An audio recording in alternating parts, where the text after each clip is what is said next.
You're listening to The Briefing, first broadcast on the 24th of May 2024 on Monocle Radio.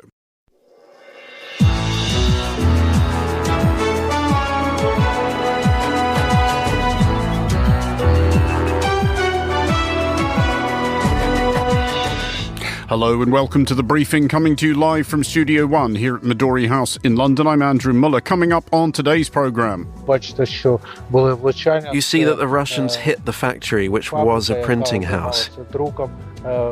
Workbooks and books were printed here. Unfortunately, it was a work shift when an S-300 missile hit. It was a direct hit of the place where people worked.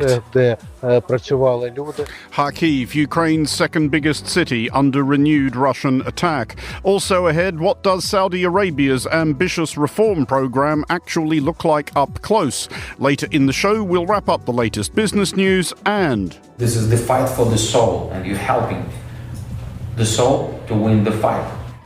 We'll meet the Ukrainian soldiers tasked with maintaining morale on the front line. That's all coming up right here on The Briefing on Monocle Radio.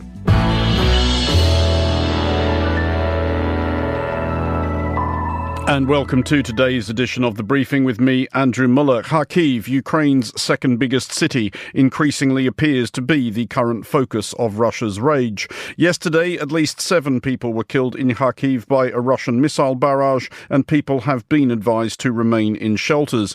In the last few weeks, Russian forces have captured several towns and villages in the region. Ukraine's President Volodymyr Zelensky has once again suggested that this is the kind of thing that happens when his country is deprived of air defences, whether by partisan bickering in the United States or concerns about provoking Russia among Ukraine's other allies.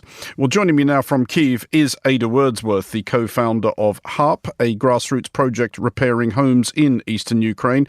Ada, first of all, where have you been these last few days?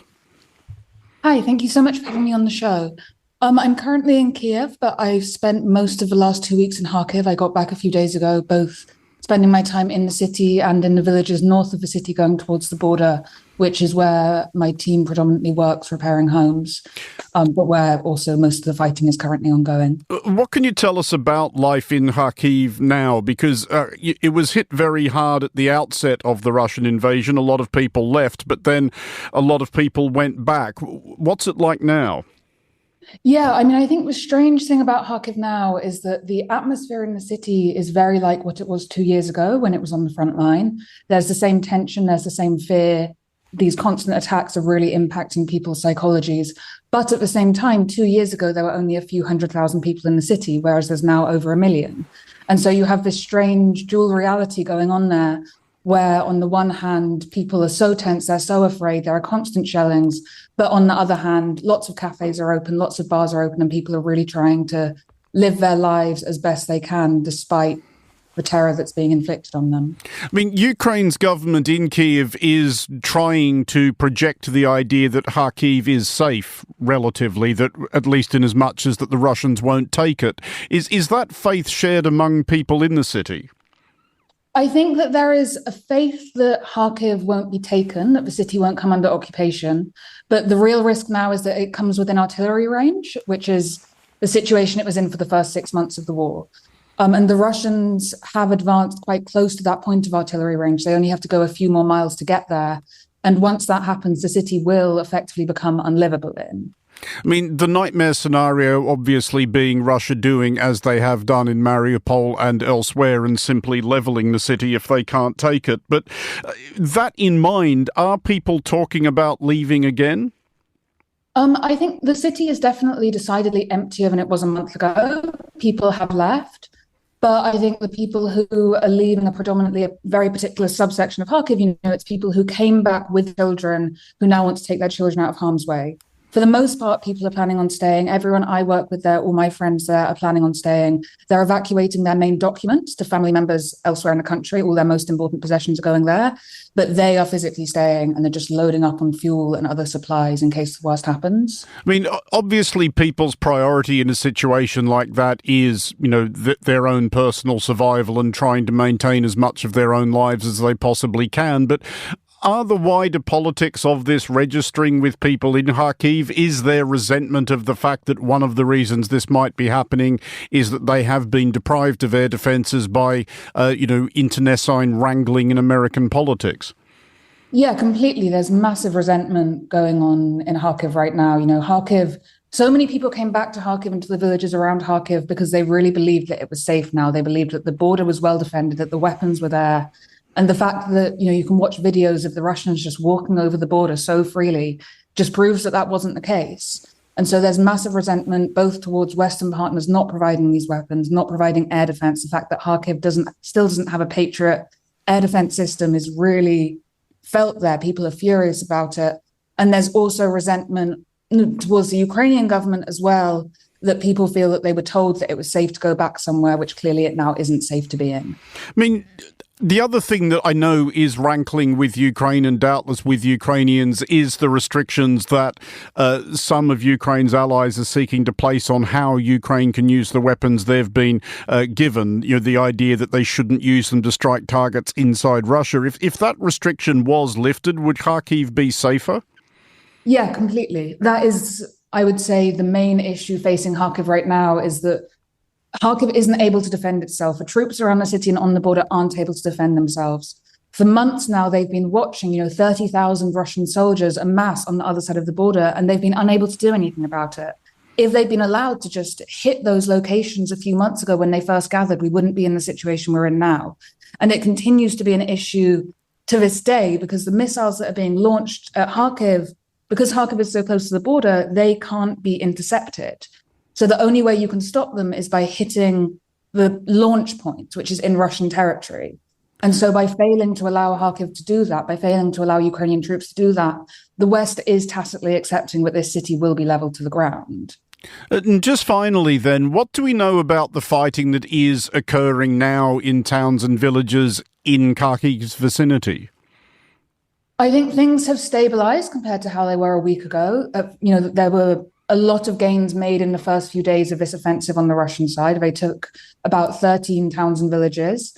Since about last week, they haven't made any further progress, but there are massive losses being inflicted on both sides. And having been there, it is really terrifying. The fighting is incredibly hot in these villages, very close to a city. At this point, from the eastern outskirts of the city, you can hear the artillery, you can hear the fighting, and it does feel like it's coming closer. And just while we have you here, we should ask about the work that your organisation is doing. How possible is that in the current conditions? For the time, our priority has been rebuilding homes for people who stayed in their villages throughout the whole time of the war. We have, for now, paused that particular work and are now shifting our attention to supporting internally displaced people, doing repairs on shelters for internally displaced people, as the fears that Russia will advance further and destroy all the work that we've done so far are really real. And so for now, we need to prioritize getting people out of these places and making sure they have somewhere else safe to be. Ada Wordsworth, thank you for joining us. You are listening to The Briefing on Monocle Radio. Here is Tom Webb with the day's other headlines. Thanks, Andrew. The bodies of 3 more hostages who were killed in Hamas's October the 7th attacks have been recovered in an overnight operation in the Gaza Strip. They were taken from the Jabalia camp in northern Gaza in a joint overnight operation between the IDF and Israel Security Agency that saw intense combat carried out in the area. Politicians and officials in Georgia responsible for pushing through the controversial Foreign Agents Bill will face visa bans in the United States. The State Department will also conduct a comprehensive review of bilateral cooperation between the US and Georgia. And in West Japan, more than 1,000 people missed the last train and spent the night sleeping on the floor after 30,000 fans flocked to a fireworks event featuring a popular Japanese boy band, Kings and Prince. Universal Music issued a comment stating, "We apologise for any inconvenience caused and we are grateful to J.R. West." Those are the day's headlines. Back to you, Andrew. Thank you, Tom. You're listening to The Briefing on Monocle Radio. Time now to get the latest business news with the head of investment at Interactive Investor, Victoria Scholar. Victoria, first of all, Germany's economy did expand in the first quarter, which is obviously better than Germany's economy not expanding, but not by very much. Yes, that's right. So we had the latest gross domestic product or GDP figures out for the first quarter, the first 3 months of this year for Europe's largest economy. And we saw that the economy expanded by 0.2%. So not exactly blockbuster growth, but like you say, better than the contraction that we saw in the final quarter of last year. Inflation has been coming down in Germany. It's currently at 2.2% for April, but it feels as though consumers are still being quite cautious when it comes to their spending following a period of rising prices and cost of living pressures. So private consumption and government spending are both down amid the backdrop of higher interest rates and a period of inflation that it's still reeling from. And we know that Germany has been struggling with difficulties in its property sector. It's been facing strike action as well and a subdued economic backdrop. But hopefully things are starting to look up, particularly if the ECB, the European Central Bank, does finally start to cut interest rates this summer. I mean, is there much optimism generally that is going to happen? Yeah, well, we're seeing that there's much greater chance that the ECB is going to cut interest rates in the near term versus in the US because growth in the Eurozone has been pretty weak, whereas in the US it's still been quite strong. So there's more of a reason to encourage spending and borrowing in the Eurozone economy than there is stateside, and that could provide a nice tailwind to Germany being Europe's largest economy. Well, let's look now at what I know is an ongoing wrangle in a lot of sectors, but perhaps especially in finance. During the COVID-19 pandemic, a great many people working in banking and related fields discovered that they didn't really need to be in the office by 8 o'clock or indeed at all. But some of staff at some of the world's biggest banks are being told that the holiday is over. Yes, so Citigroup has ordered more US staff back to the office because of regulatory changes, which makes working from home more difficult. HSBC and Barclays are also requiring more staff to report to company offices for that full 5 days a week, which might be a bit of a shock to the system after we got used to the hybrid working situation. Citi is asking about 600 US workers to commute full time. HSBC is shifting to about 530 workers in New York back to the office, also full time. And Barclays is asking thousands of its investment bankers to come back to the office from June, it said just this week. And one spokesperson from Barclays said that being together in the office drives innovation, collaboration, and a stronger culture, which is, of course, the argument in favour of more face-to-face time. But for many, people prefer flexible working. So it'll be interesting to see what impact that has in terms of drawing new, younger talent to the finance industry versus more flexible industries such as tech, for example. I mean, what they say there about how it fosters, I guess, a more creative office culture is, absolutely true. People can't really collaborate spontaneously if they never see each other. But do the banks feel that advantage outweighs the more obvious advantage that if there are hundreds of people not using office space, that is hundreds of office spaces that banks don't need to pay to rent? Yeah, that's absolutely right. And that's certainly something that we've seen in London. There was a huge drive towards Canary Wharf over the last decade. But now we're seeing that a lot of the big banks have been downsizing their office and saving costs and shifting back to smaller offices in the city. But it does feel as though the finance industry, possibly more than others, is more focused on that face-to-face contact. And there is that regulatory sort of backdrop as well. They're dealing with highly sensitive information in investment banking deals and also trading flows, and a lot of that work is more easily done in certain environments like a trading floor or a specifically set up investment banking office. And news, I know, will be regarded as good news by a great many American musicians and certainly American live music fans. Ticketmaster is at last facing a reckoning. Yes, that's right. The US Department of Justice is suing Live Nation, which is the company which owns Ticketmaster, following years of dominance by the company in terms of global ticket sales. There's been a lot of criticism, particularly around sales to Taylor Swift's Eras tour in 2022, and that prompted some antitrust investigations. The US Attorney General saying that it's time to break up Live Nation Ticketmaster, and said that it relies on unlawful anti-competitive conduct to exercise its monopolistic control over the industry. But so the Justice Department is alleging that Live Nation is using its monopoly power to suppress competition, which is leading to much higher tickets and poorer customer service. But Live Nation is arguing that it has very little to do with high ticket prices. Victoria Scholar at Interactive Investor, thank you as always for joining us. You're listening to The Briefing on Monocle Radio.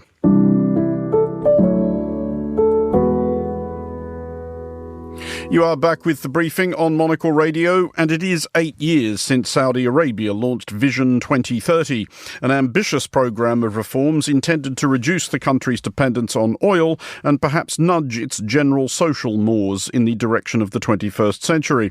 So far, the most obvious signs of a new openness have been the hosting of high-profile sports events and the consequent offers of large sums of money to foreign athletes who already had plenty of it.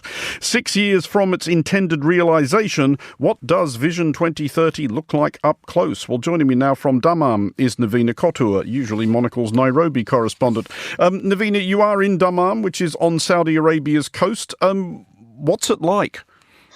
Well, it is a city. It's the third largest city here in Saudi Arabia. It is a city that's very shaped by the presence of Aramco, the Saudi oil company, and one of the largest and most profitable companies in the world. It's by the sea, so it's very close to Bahrain, about 45 minutes to drive from here, and a short flight away from Qatar. And I attended a conference that was arranged by the Cultural Foundation of Aramco, looking at the mental health implications of digitalization. And I had an opportunity to speak to people here about the changes that have been happening here and are planned in the next couple of years. I mean, when you are actually there, do you get a tangible sense of what is actually being done? I think you get a sense of what people want to happen and how much they identify with the reforms that have been announced, the 2030 plan to rebuild the Saudi economy, diversify the economy away from oil, and also change the way social rules were made in the past and open up society to a certain extent. So it is obviously a very self-selecting audience at conferences, as we know. The people I spoke to, especially the women I spoke to, were very positive about the changes that have happened so far. A lot of young women who had decided to come back after living abroad to be part of this. But as I said, it's a self-selecting audience. Navina Kotur, thank you as always for joining us. You're listening to The Briefing on Monocle Radio.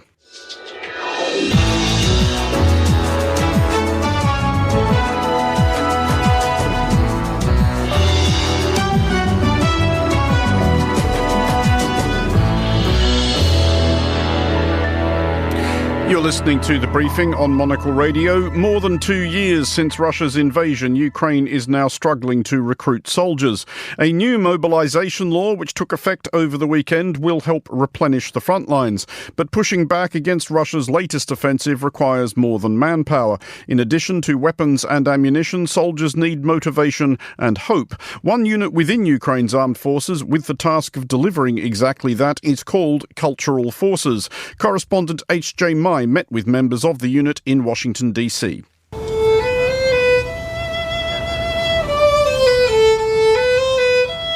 The music you're hearing in the background is performed by a young female Ukrainian soldier who lost her left eye while fighting in the war. She's one of around 80 members within Ukraine's armed forces who have become part of a unique military unit called Cultural Forces. The goal of this unit is to use the power of culture and arts to motivate soldiers, support their families, and show appreciation to supporters around the world, says Valery Shirokov, the unit's press attaché. It's hope. It's hope that we're working on. It's hope that we are inspiring in the soldiers at the front line. Many of the Ukrainian soldiers who have been fighting on the front lines for the past 2 years have only limited military training. Valery himself had no military experience before signing up following Russia's invasion on February 24th, 2022. I joined the army in the same fashion as anybody else. I was given a weapon and I was sent to the front line. So these 2 years I spent on the front line, primarily first year as infantryman, and then in the mortar school. I'm a gunner. What he has seen during those 2 years is difficult to express. I'm having some flashbacks. Sorry. Many people did a lot of sacrifice. A lot of people paid the highest price. The goal of this Cultural Forces unit is to support the mental health of frontline soldiers through cultural offerings, including music, poetry, theater, and other forms of arts. The unit is split up across 8 different groups, each featuring between 5 to 7 members. 5 of those groups are traveling and performing on the front lines. One unit is working with wounded soldiers at hospitals, and another one is working with families who lost loved ones in the war. The last group is touring internationally to showcase Ukraine's rich cultural history and to say thank you to those who support Kiev in its war effort.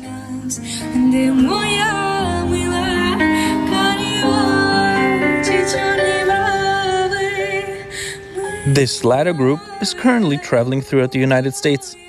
It kicked off its slate of US performances at the Ukraine House in Washington. The Ukraine House, which opened in 2021, is a gathering spot for Ukrainians and Americans to come together, exchange ideas, and engage in cultural programs. The leader of Ukraine's cultural forces, Mykolai Sergai, describes his group's US tour as a cultural diplomatic mission. We want to say thanks for supporting us, and we want to show that we deserve this help, totally deserve, and you helping not to the cave people, like no, you helping to the intelligent people, to the talented people, to the people with great soul. So, and this is the fight for the soul, and you're helping the soul to win the fight. The group performed a free outdoor concert in front of about 50 people who showed up on a sunny spring evening in the US Capitol. In addition to the violin performance you heard at the beginning, the guests were treated to the sounds of a bandura, a traditional Ukrainian string instrument.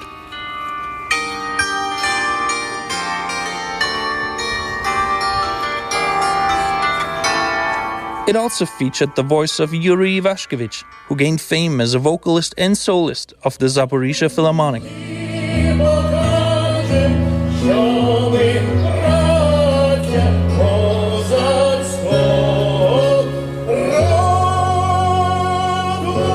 But showcasing those musical talents within the Ukrainian armed forces is only part of the responsibility of the Cultural Forces unit. Often, especially with soldiers on the front lines, listening is even more powerful. Sometimes it happens like we come and we, in the beginning, half an hour, we don't singing, we don't performing, we just listen. And they're telling, and it helps them to give a weight of their sounds to somebody else, to share with somebody. And in that moment, to breathe. So it's very different type of missions. But every time we come, first thing, what we need to do is just to understand what the people here need now. And just after that, searching and what we have from that. All of this comes, of course, against the backdrop of a war that has destroyed thousands of lives. For more than 2 years now, Ukraine has defended itself against Russian aggression. Support from the United States and other NATO allies has been waning over time, as highlighted by the long delay of Ukrainian aid in the US Congress. Ukraine hopes that cultural forces can do its part to starve off any Ukraine fatigue. Valery is convinced that despite Ukraine's challenges, his country will survive. We have a long history in front of us, and it would be a real shame for this planet to lose such a nation as Ukraine, because we really have, and we've proven that in the past, we have a lot to say, we have a lot to offer to the humankind. For Monocle, I'm HJMI in Washington.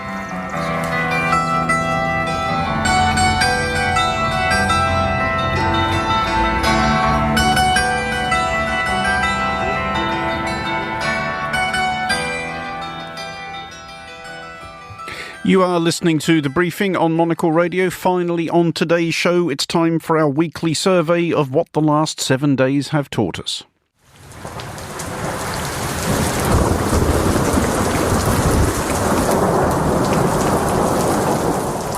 We learned this week of the date upon which the UK's Conservative Party will lose the next UK general election, even if it was not initially easy to tell. Hooray. We learned that Prime Minister, as of this broadcast, Rishi Sunak is arguably not a virtuoso director of political theatre, as he chose to make his announcement outside 10 Downing Street in hosing rain and well within earshot of an annoying attention seeker with a big speaker, both well-known hazards of British politics, and indeed Britain.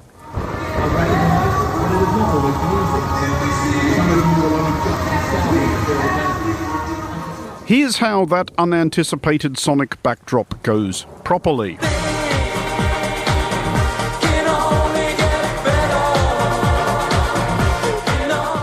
That's Dee Ream's annoying 1994 disco gospel hit Things Can Only Get Better, repurposed in 1997 as a campaign anthem for a Labour Party hoping to return from a long period in opposition to oust a tired, bedraggled Conservative Party that everyone was heartily sick of. How times change. Anyway, we learned that the UK will go to the polls on July 4th, historically a pretty propitious date for long downtrodden people struggling to slough off the misrule of a callous and hapless government based in London. And we learned that the Conservative Party was not the only institution seeking to both encourage and manage the faith of its adherents.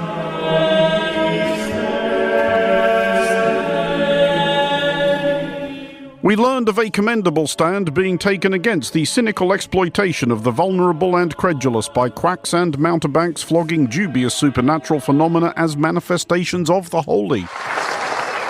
We learned further that this line had been drawn by an organisation who may not hitherto have ranked high in many people's lists of flint-hearted sceptics of the kind doggedly unmoved by sobbing statuary, i.e. the Vatican. It is, from the Vatican's perspective, arguably a bold move coming out against the paranormal, given how many tourist attractions holy shrines derive their authority from a belief that at some point in their vicinity an effigy has somehow burst into tears of blood, a nativity scene has mysteriously appeared on a church wall, the sun has capered incongruously about the sky, or whatever. But we learned that the Vatican had wearied of social media-enabled stampedes occasioned by reports of the face of Christ appearing in toast and so forth, and had updated the manual for these things, a document enticingly entitled Norms for Proceeding in the Discernment of Alleged Supernatural Phenomena. From which, yes, we read it, we're good like that, we learned that there are fears of, and we quote, the possibility of believers being misled by an event that is attributed to a divine initiative, but is merely the product of someone's imagination. Yes, just imagine. But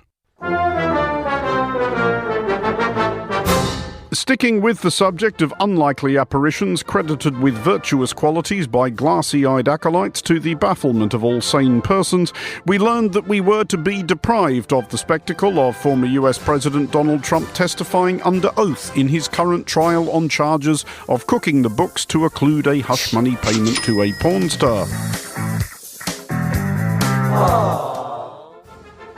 We learned that it was almost like Trump's learned friends did not trust him not to perjure himself straight into the hoosegow, and that we were therefore reliant upon his weirdo cheerleaders outside the courthouse, including Florida, inevitably Congresswoman, and further reason why nobody should ever elect journalists to high public office, Maria Salazar. The Lord Almighty, the Lord of Abraham, the Lord of Jesus, protect us, because we are in a very dark place. Righto. We also heard again from the world's second worst Donald Trump in another of those videos in which our lawyers tell us we can say Junior appears remarkably energetic and animated, even zestful, from whom we learned that his father does, despite appearances to the contrary, enjoy tremendous, if furtive, support from the citizens of his hometown. That's the reality. When I'm in New York, the amount of people that show support is actually huge, but they do it like this. Like it's like a thumbs up, like hidden under their jacket, like so that no one else could possibly see. Fun fact, in the 2020 presidential election, the voters of Queens, the New York district where Trump was born and raised, returned a 72% vote for Joe Biden. And let's pivot that sad trombone straight into some silly accordion. For we learned that France continues to ease the burden of the compilers of weekly news monologues and contribute to the general gaiety by doing at any given moment roughly the most French thing possible. Seriously, it's basically Florida after finishing school. We learned that the French Postal Service had not only released a €1.96 postage stamp in honour of the baguette, but that said stamp is scratch and sniff. Our lawyers tell us that this sound effect was deployed a satisfactory distance from any earlier references to any sons of former US presidents.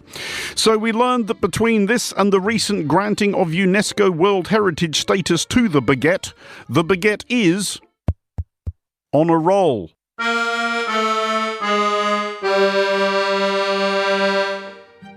For Monocle Radio, I'm Andrew Muller.